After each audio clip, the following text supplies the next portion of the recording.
दर्द क्या होता है ये कांगड़ा के छोटा भंगाल वालों से पूछो, जिनकी आंखों के सामने तबाही उनके आशियानों में घुस गई। रात को चैन से सोए थे और सुबह होते ही ऐसी तबाही हुई कि जिसके बारे में सोचने से भी डर लगता है। घर टूटे, स्कूल टूटा, गाड़ियां बहीं, जमीन और खेत भी पानी के साथ चले गए। तो कुछ घर मलबे ने इतने खराब कर दिए कि अंदर की तस्वीर ही बदल कर रख दी। तबाही का आलम ऐसा था कि लोग बेचारे घर को बचाते या फिर खुद को, इसलिए जितना तेज भाग सकते थे उतना भागे और सब कुछ छोड़कर अपनी जान बचाई। 2 दिन से लगातार बारिश हो रही थी, सूखे जैसे हालात थे, तो सबको लगा कि अच्छा हुआ बारिश हो रही है। लेकिन इन्हें क्या पता था कि ये बारिश इनके लिए आफत बनकर आई है। फिर पहाड़ी से मलबा आया, लकड़ी पत्थर और बड़ी बड़ी चट्टानें साथ लाया, और जितनी स्पीड में आया फिर उतनी ही स्पीड में इनके घरों में घुस गया। सच में हिमाचल जितना खूबसूरत है उतना ही डरावना भी है। कब क्या हो जाए कुछ पता नहीं है। कुदरत की राहत भी यहाँ आफत बन जाती है। कुछ ऐसा ही आज प्रदेश में हुआ, जब राहत का इंतजार करते करते बारिश कुछ इलाकों के लिए आफत बन गई। और ये हुआ है फरवरी महीने में। बारिश ऐसे बरसी है जैसे मानो बरसात हो रही हो। देखिए इस खूबसूरत छोटे से गांव को कुदरत के गुस्से ने रातों रात इसकी तस्वीर बदल कर रख दी। देखिए जहां तक नजर जाती है वहां तक पहाड़ी से आई गाद और कीचड़ नजर आता है। ये कांगड़ा के बैजनाथ के छोटा बंगाल का लुआई गांव है।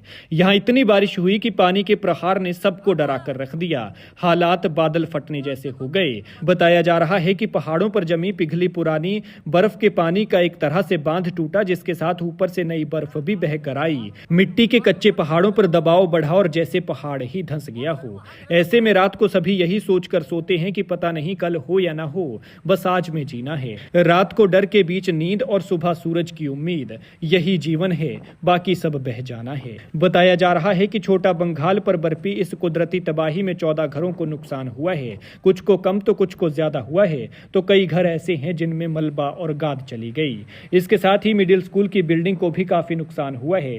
CHC बरोट में भी पानी घुस गया है और जीवन भर की कमाई से खरीदी 4 गाड़ियां दब गई हैं। ये लोग बेचारे गाड़ियों को सड़क किनारे सुरक्षित खड़ी कर सोए थे, लेकिन सुबह होते ही जो हुआ उससे गाड़ियों की तरफ ध्यान कम गया और खुद को बचाने की जद्दोजहद ज्यादा थी।